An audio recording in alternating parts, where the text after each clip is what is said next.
नमस्कार। आज 9 तारीख है। महीने की 9 तारीख को हर महीने एचआरपी डे होता है हमारे हॉस्पिटल में, सीएचसी पे। एचआरपी मतलब होता है हाई रिस्क प्रेगनेंसी। आज के दिन गर्भवती महिलाएं आती हैं और उनकी हम लोग जांच करते हैं, जो भी रूटीन ब्लड इन्वेस्टिगेशंस हैं, जैसे ब्लड ग्रुप हो गया, यूरिन हो गया, एचआईवी, हेपेटाइटिस बी और वीडीआरएल, वेनरल डिजीजेस का यूरिन की जांच होती है। ब्लड ग्रुप वगैरह करते हैं, आरएच फैक्टर्स नेगेटिव पॉजिटिव। इससे हम डिटरमाइन करते हैं कि क्या कोई pregnant lady high risk group में है। हाई रिस्क प्रेगनेंसी बहुत तरह से हम लोग देखते हैं, जैसे कि अगर बीपी हाई है, या हीमोग्लोबिन बहुत लो है, एनीमिया है, या पहले के कोई मिसकैरेज हुए हैं, कोई एबीओ इनकॉम्पिटेबिलिटी जो है अगर हो, तो एबीओ मतलब ब्लड ग्रुप आरएच फैक्टर, अगर मदर आरएच नेगेटिव है तो हम लोग को ये देखना होता है कि प्रेगनेंसी में कोई कॉम्प्लिकेशन ना हो। और अगर कोई एचआईवी पॉजिटिव मॉम है तो उसकी डिलीवरी जो है डिस्ट्रिक्ट हॉस्पिटल में सारे प्रिकॉशंस के साथ करवाने के लिए हम लोग को रेफर करना होता है। हाई बीपी होता है तो एक्लेम्शिया, प्री एक्लेम्शिया होने के चांसेस रहते हैं। उसमें भी स्पेशल प्रिकॉशन लेना होता है और कुछ मेडिसिन देनी होती है जिससे माँ का बीपी कंट्रोल में रहे और कोई भी दिक्कत मम्मी को या उसके बच्चे को ना हो during pregnancy and while delivering and after pregnancy. तो हम लोग ये सारा चेकअप करते हैं और फिर हम लोग उनको सेग्रीगेट करते हैं कि हाँ, ये हाई रिस्क प्रेगनेंसी है। उसमें से भी कौन सी हाई रिस्क प्रेगनेंसी हम लोग यहाँ मैनेज कर सकते हैं और कौन सी हमें जो है हायर सेंटर पे रेफर करनी है। जैसा कि इंडिया में मैटरनल मोर्टेलिटी जो है काफ़ी ज़्यादा है, और इस मैटरनल मोर्टेलिटी को कम करने के लिए हमें इस तरह के प्रयास को काफ़ी ज़्यादा जिम्मेदारी से उसको हम लोग को आगे ले चलना है, ताकि उसको हम लोग कम कर सकें। और उसकी वजह से इन्फेंट मोर्टेलिटी भी कम होगी, जो बच्चे पैदा होते हैं वो भी, उनकी भी मोर्टेलिटी में कमी आएगी और ओवरऑल हेल्थ माँ और बच्चे की ठीक रहेंगे। तो आज लॉकडाउन के बाद पहला एचआरपी था ये, इस साल का, इस साल के लॉकडाउन के बाद का पहला एचआरपी था।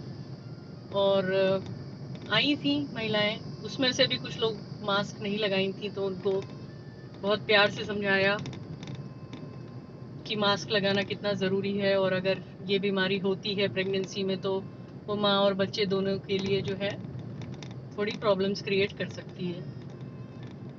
खैर, ये तो रही हॉस्पिटल की बात। तो हाँ, मेरे दिमाग में कुछ बातें थी शेयर करने के लिए। उसमें से एक बात बताऊंगी। मेरी एक कज़न दीदी हैं, बड़े पापा की लड़की, जो कि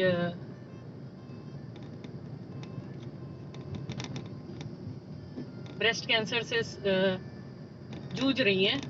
उनका पहले एक कीमो हो चुका है, पर उसके बाद फिर से वापस आ गया था, तो फिर उनको फिर से सर्जरी हुई है और अब कीमो दिया जा रहा है दोबारा से।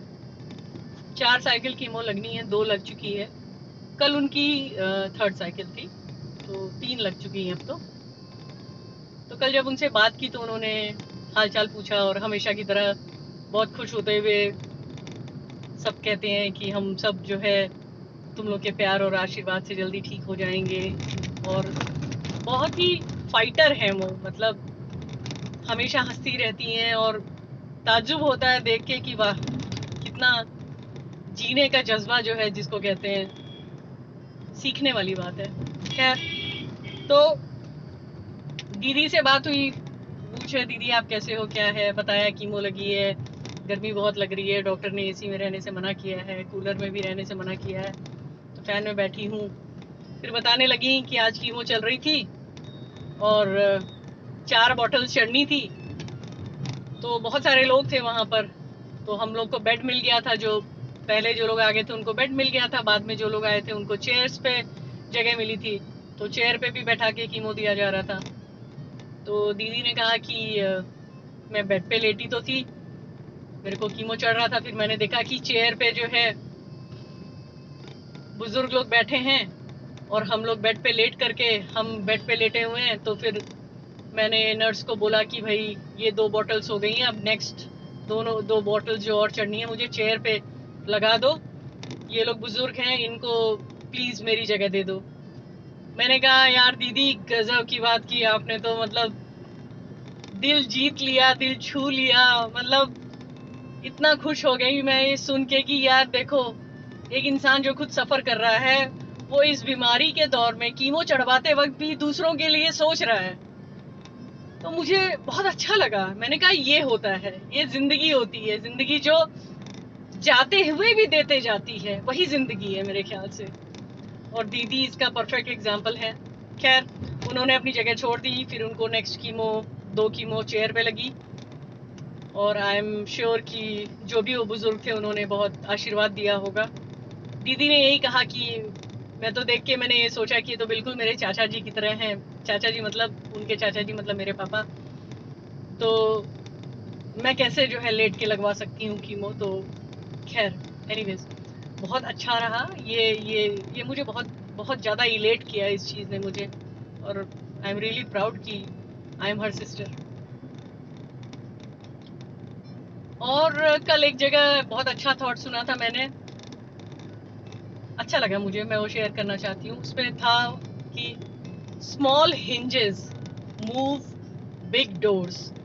मतलब कि जो बड़े बड़े दरवाजे होते हैं, वो जो हिंजेस होते हैं, जो कब्जा बोलते हैं जिसको, वो दरवाजों के कब्जे जो होते हैं तो छोटे, कब्जे तो छोटे हैं पर वो इतने बड़े बड़े दरवाजों को मूव करते हैं। इसका मतलब यह है कि छोटा से छोटा एफर्ट, थोड़ा से थोड़ा प्रयास भी जो है बड़ी से बड़ी मुसीबतों को या बड़े से बड़े कार्य को पूरा कर सकती हैं और मुसीबतों को टाल सकती हैं। तो small hinges they move big doors. खैर ये भी एक अच्छा लगा मुझे। दूसरा एक फनी सा कुछ आया है दिमाग में, वो बताती हूँ एक एक्सपीरियंस। एक पेशेंट आया था और मैंने हिस्ट्री ली उसकी, सब पूछा क्या है कैसे है क्या है। फिर मैंने पूछा कि मिडिल एज मैन था वो, मैंने कहा कि कोई और परेशानी, कोई एलर्जी, बीपी, शुगर, प्रोस्टेट या थायराइड या कुछ भी। तो बोले नहीं नहीं कुछ भी नहीं है, कभी भी कुछ भी नहीं है, ना बीपी है, ना शुगर है, ना थायराइड है, ना प्रोस्टेट है। फिर बाद में उन्होंने बोला कि प्रोस्टेट और थायराइड तो बचपन से ही नहीं है।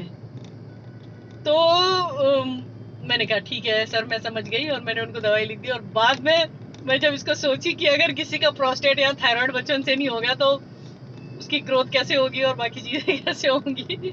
तो ये थोड़ा सा एक फनी पार्ट था। एनीवेज तो ये हो गया। और बस आज के लिए इतना ही।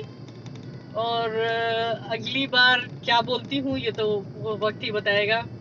उम्मीद करती हूँ कि आप लोगों का दिन और समय अच्छा बीतेगा। और मुझे बहुत बहुत थैंक्स बोलना है अपने उन फ्रेंड्स को जो कि मुझे कॉन्स्टेंटली सपोर्ट करते हैं, समझते हैं, मेरी बात सुनते हैं। आप सबको दिल से बहुत सारी दुआएं सबको। नमस्कार, बाय बाय।